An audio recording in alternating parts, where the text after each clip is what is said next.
Hello?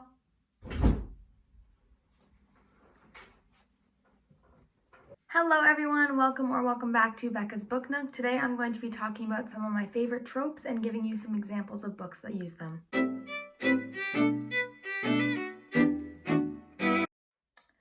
As I have grown up reading, I have discovered a big list of tropes that I really enjoy having in the books that I read. So today I'm just going to be giving you guys some examples of books that have these tropes and use them well and that make me love the books even more. I'm not really going to be sticking to one genre when giving these recommendations. My top two genres are fantasy and rom-com, so I'm going to be sort of giving examples from both those areas just in case there are some people watching that are mainly romance fans and other people watching that are mainly fantasy fans. So without further ado, I'm just going to jump into the video. There's not much more that I need to say to preface it, so let's go on to the first trope. My favorite trope is enemies to lovers, which I have mentioned several times on this channel. It just really does something for me, and it is something that always makes a book better for me, and I always pick up a book if it says there's enemies to lovers in it. For enemies to lovers, I'm going to be starting off with the romance category, and the first book that I want to talk about is, of course, The Hating Game by Sally Thorne. As I have mentioned in a previous video, The Hating Game was the first romance book that I read in the genre, and it really got me into all the rest of the romance books that I have read of late. This book was so good. I'm so excited for the movie. It's an office romance, enemies to lovers, and these two main characters, Lucy and Joshua, have hated each other since they started working together, and their hate for each other is also just really equally connected to their sexual tension for each other. And there's like a really great elevator sequence, which is another one of my favorite tropes, but I'm not going to be giving it a category in this video. And obviously love pursues because it's enemies to lovers, but this book is really great. I feel like it's pretty popular on here and on Book Talk and that, but if you haven't picked it up, make sure you do, especially before the movie comes out. The next couple books that I am going to be talking about are also pretty popular on here, but they're just too good not to mention. So I'm going to be talking about The Unhoneymooners by Christina Lauren, as well as Beach Read by Emily Henry. The Unhoneymooners is a book about Olive and Ethan, who have hated each other since they met and suddenly find themselves on a vacation together in Hawaii where they have to pretend to be married, and they realize that their hatred towards each other was all sort of a misunderstanding, and it's, yeah, love pursues again, but it's really great. I love the romance vacation element. Those two just really go together well for me, and it's also sort of like a fake marriage, fake dating trope, which I'm going to be talking about later. Yeah, really great book, definitely recommend it. I know it's also popular on here because Christina Lauren is so popular, but if you have not yet picked it up, don't hesitate to do so. Beach Read by Emily Henry is a great book about two authors who have hated each other since college, and they find themselves living next to each other when January moves into her dad's old beach house, and he happens to live next door. So Augustus and January, they have never really liked each other, except there was one moment in college where they had sort of a sexual tension-y kind of thing, and they're drawn back together years later, and the remainder of the book is really wonderful. I love the storytelling, and I feel like it's sort of like enemies to friends to lovers. They are not enemies for like that long, but classic enemies to lovers story.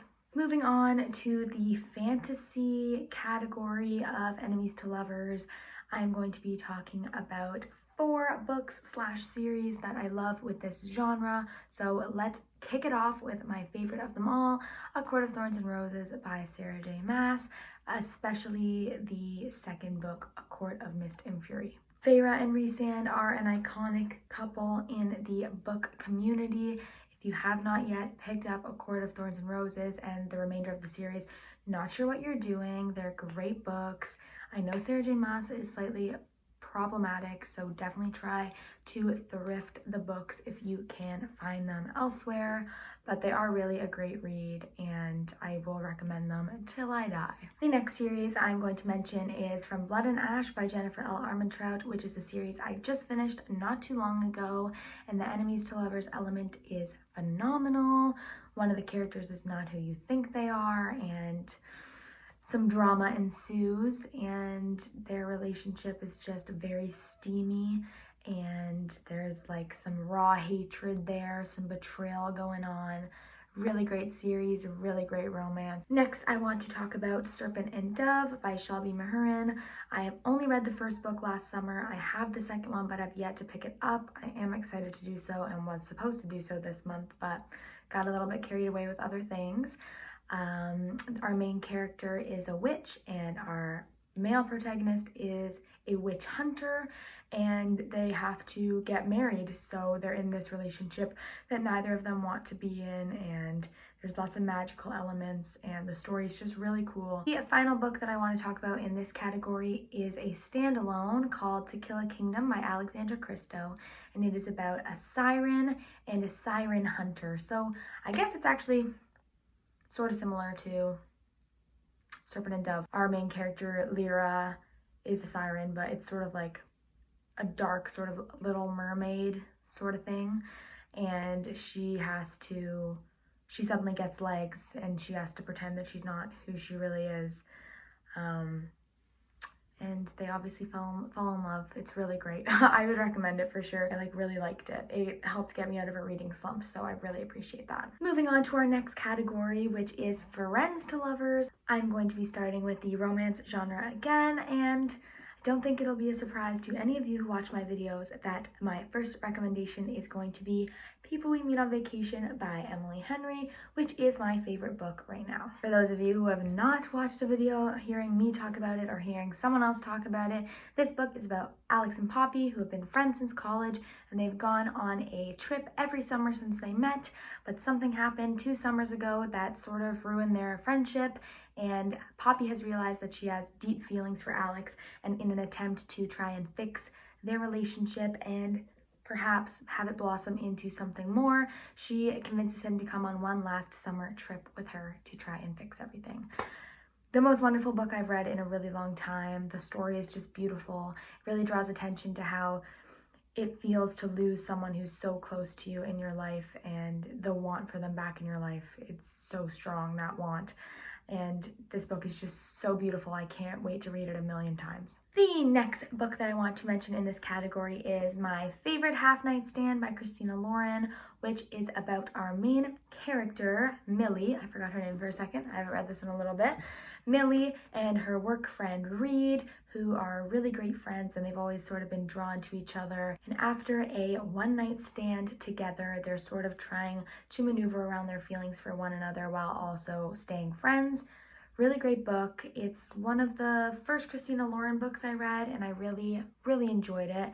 I don't hear it talked about all that much. I don't think it's really like a favorite one of her books, because I think she has like books that people consider better, but I definitely like this book and I think people should read it. The last book that I want to talk about in this category is another book that I have mentioned before, probably in my favorite rom-coms of all time video, and that is 99% Mine by Sally Thorne, which is about Darcy and Tom, who have been friends since they were, I think, 8, I think is when they met, and Darcy has sort of always had a thing for Tom, but he's always been unavailable because he is her brother's best friend, another great trope.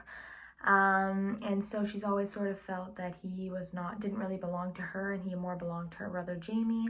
But in this book, they are sort of in like a forced proximity sort of situation, and they decide that maybe there's something there, and maybe they want to turn it into something. Really great book. It's full of angst and just lots of drama, and really, really great. I think you guys should read it. I feel like it's not talked about as much as The Hating Game, but I really enjoyed it personally.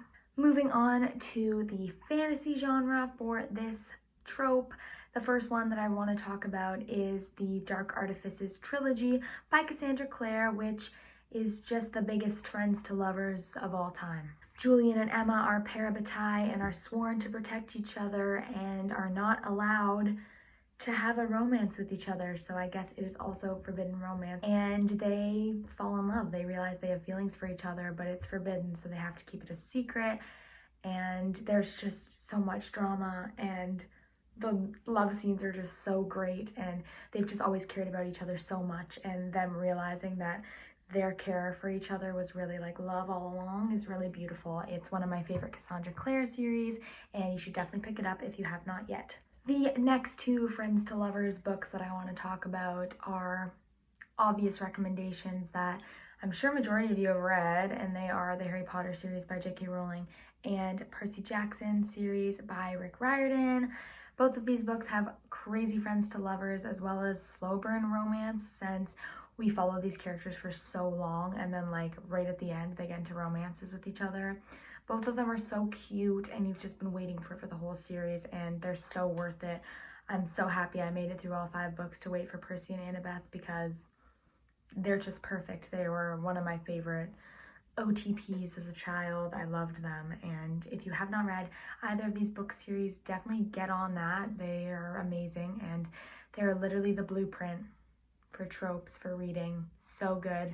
Get into those immediately. The next trope that I want to talk about is fake dating, which is another one of my favorite tropes. I just really enjoy this trope in like any book that I read. I read a really great Wattpad book with this trope. It's called I Sold My Soul to the Devil for Vinyls. Pathetic, I know. If any of you are on Wattpad, check it out. Really good one. But the first book I want to talk about with this trope is Yes and I Love You by Ronnie Lauren. This book blew me away out of nowhere. I've mentioned before that I randomly found it at Walmart and absolutely adored it. It had so much more spice and just so many good elements that I was not expecting with a book that I just randomly happened across. So this book is about our main character who has Tourette's, and she's very nervous to sort of be around people and be in a public setting. So she hides behind her screen name, and she's like a very popular critic of entertainment. And she meets a new man who works with her at the same sort of place that she gets all her work done. And he says that he can help her become more comfortable speaking in public and just being a public figure, since he runs an improv troupe and that's sort of what he does for a living. They start doing lessons on how to be more comfortable with herself, and not only in being in public now, sort of being in a relationship. So they start this sort of fake relationship thing, but you can tell that they both have feelings for each other. It's like pretty much right off the bat. It's like insane. So yeah, really great book. I'm pretty sure there's another one that I have not gotten to yet, but this one absolutely took my breath away. I was so surprised by it, and I loved everything about it. The next book that I want to talk about with this trope is Better Than the Movies by Lynn Painter, which is one of my 5-star reads that I talked about in my 5-star reads video. I absolutely adored this book. It was like one of the best books I read in July, and it is about our main character who really wants to get in with this guy she's had a crush on for forever, and she really wants to go to the prom with him. But in order to sort of make him jealous and get in with him, she has to start a fake relationship with her next door neighbor, who she has always sort of, I don't know, not liked. They sort of have like this feud together. So I guess it's like enemies to friends to lovers, this one. It's also, but the fake dating is my favorite part of it, because they sort of have to like pretend that they're into each other, but they slowly start getting into each other and they don't know what to do about it.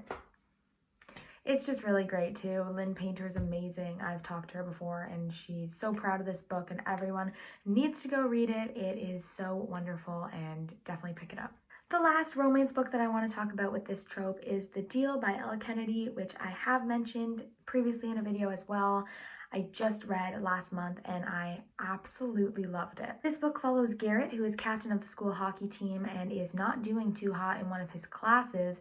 So in order to kick those grades up a notch and not get kicked off the team, he acquires the assistance of Hannah, who is a super smart student and has something that she wants that Garrett can help her with. They begin helping each other, Hannah helping Garrett get his grades up, and Garrett helping Hannah win the attention of her crush, Justin. So they begin fake dating in order to draw attention to herself, because he says that Justin will notice her more if he can't have her. It's a really good book. There are some trigger warnings, so definitely check those out before you get into it. But overall, the book was really good. It was better than I was expecting. The spice was really great too. And I just love the fake dating trope, and they did this one in a really great way. Now, in fantasy, there's not a whole lot of fake dating, fake relationships going on, I don't think. Because there's just other more important stuff going on in fantasy books. I guess there's more like action sequences going on. But the one that comes to mind is The Last Hours trilogy by Cassandra Clare. The last book is not yet out, but in this series we are following James and Cordelia, who are fake married, I guess, but it's still sort of fake dating, fake marriage trope. In order to save Cordelia's reputation, she went out of her way to protect James from something by saying that on the night that he was alleged to be somewhere else, they were actually together in her bedroom. So he proposes to her and says that they can remain married for a year, sort of fake-ish to save her reputation, and then get a divorce. But they both have real feelings for each other, which obviously is what happens during fake dating, fake marriage tropes. But this is another one of my favorite Cassandra Clare trilogies. I really, really enjoy it, and I can't wait for the last book to come out. The last trope that I want to talk about today is a controversial one. Lots of people don't like this trope, and it has to be done really, really right for me to enjoy it. And the all-time best love triangle that we've ever had on paper is the Infernal Devices trilogy by Cassandra Clare. Many books and many authors try to do a good love triangle. Cassandra Clare is pretty much the only author that has mastered it. This is the first series that I will recommend to anyone who is trying to get into fantasy. It's one of my favorite series of all time because the second book, Clockwork Prince, is my favorite book of all time. Well, fantasy book of all time. Will, Jim, and Tessa are the most perfect love triangle. She loves both of them and she gets to be with them both. And their story is just so beautiful and so heartbreakingly sad in so many ways. There are just so many elements not allowing them to be together and allowing them to be together. And there's just so many different areas of this book that are just hurtful, but also just so emotionally beautiful. And everyone needs to read this book. Will Herondale is my favorite literary character of all time. He'll become yours very quickly. And this is just literally the only series that I can recommend with this trope. It's the only one that does this trope justice and the only one that I can stand without getting angry at the main character. So yeah, please read this series. It would mean the world to me if I could recommend this series and someone would actually read it. That is it for this video. I hope you guys also like these tropes and that maybe I gave you a recommendation for one of them. There are so many other tropes that I love, but I didn't want this video to be hours and hours long. I hope you liked it. I hope you learned something new, and please make sure to like this video if you did. Subscribe to my channel for more bookish content. I post a new video every Wednesday that I'm sure you don't want to miss. My socials are linked down below if you want to go follow me over there. I post lots on my Bookstagram, and I would always love to have some more friends over there. Thank you so much for watching this video, and I will see you in my next. Have a good one.